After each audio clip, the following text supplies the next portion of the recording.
Ferrari hasn't just made a simple adjustment to their car, they've dismantled the very framework they've followed for generations. For years, the team held tight to tradition as if it were sacred, their design ideologies, engineering standards, and an unwavering belief that their method was the only method. But now, that foundation has cracked and the force behind the shakeup is none other than Lewis Hamilton. His move to Ferrari wasn't about a change of scenery or collecting a few more trophies.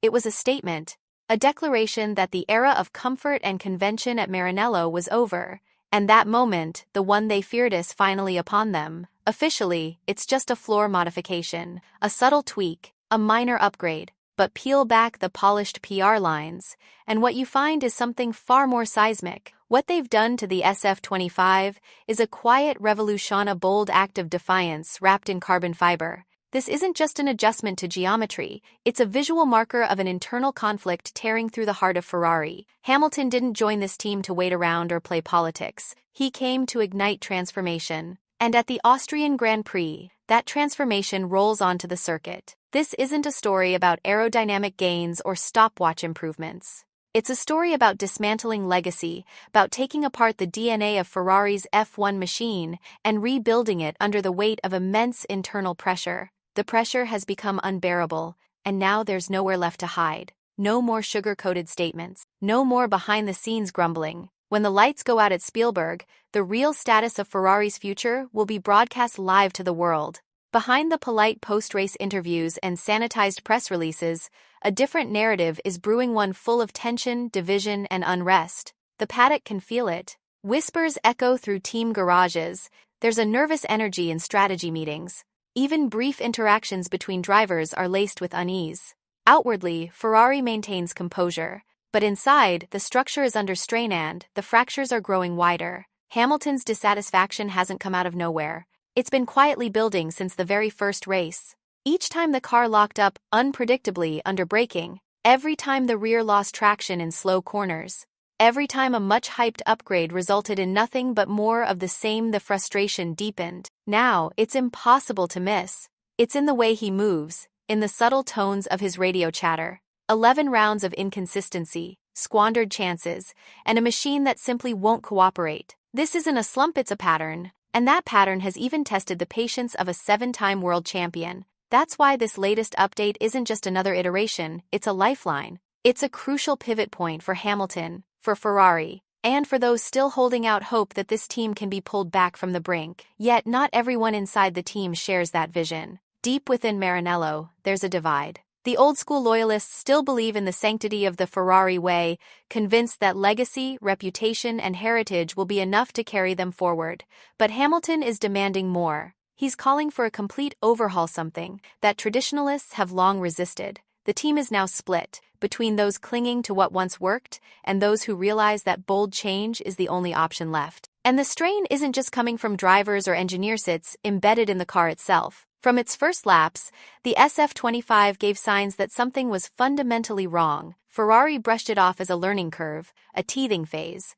But internally, the truth was undeniable. The car wasn't just flawed in execution, it was flawed in concept. The main issue lies deep within the car's ground effect performance.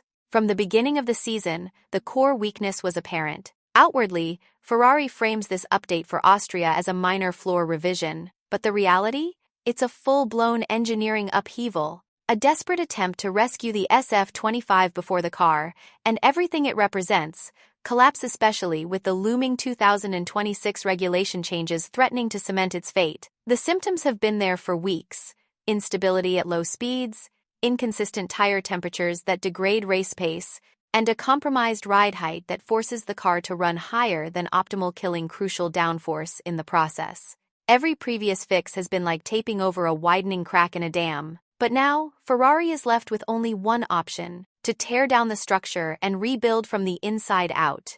Now Ferrari has reached a breaking point, and there's no gentle fix left in the toolbox. They've had to tear down the dam and start anew. Enter the radical floor redesign, sharpened contours to redirect underbody airflow, a reinforced framework to strengthen chassis stability, and bold aerodynamic recalibrations aimed at restoring the grip and balance the SF25 has lacked all season long. This isn't refinement, it's a rescue mission. It's not an evolution of ideas, it's an overhaul born out of sheer necessity, a full-blown rewrite of Ferrari's engineering identity, disguised as just another update. And let's be clear, the stakes have never been higher. Should this gamble fail, Ferrari's flaws won't stay buried beneath carbon and telemetry. They'll erupt on the circuit for the entire world to see. For the drivers, this situation has moved far beyond blueprints and wind tunnels.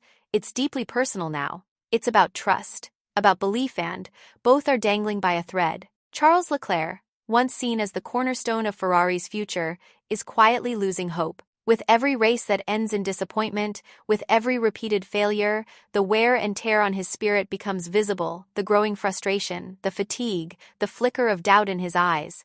And then there's Lewis Hamilton. His quiet demeanor this season has misled some into thinking he's simply biding his time. But don't be fooled, his silence isn't submission, it's strategic. He didn't leave the stability of Mercedes to play it safe or settle for mediocrity. He came to Ferrari to author the final defining chapter of his career, to answer his critics, to show that he could lift another iconic team back to the pinnacle of the sport. But Ferrari's stubborn adherence to outdated methods was choking that dream. That's why this floor rebuild isn't just important, it's vital.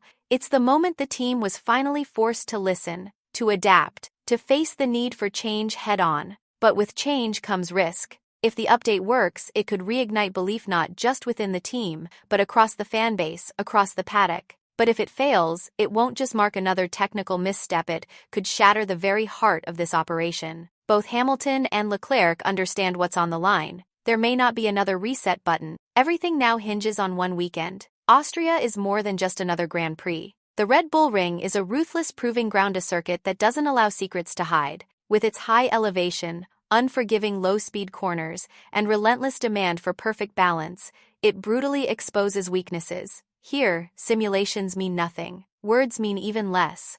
The car either delivers or it doesn't have. And with Ferrari betting everything on a high-stakes design shift, this is the moment of truth. This is the test that could make or break them. If the car finally gains the grip, the stability, and the pace it's been missing, there's light at the end of the tunnel. Maybe Hamilton's belief was justified. Maybe patience still has a purpose. Maybe Ferrari has a future after all. But if it crumbles again, the failure won't just be measured in lap times.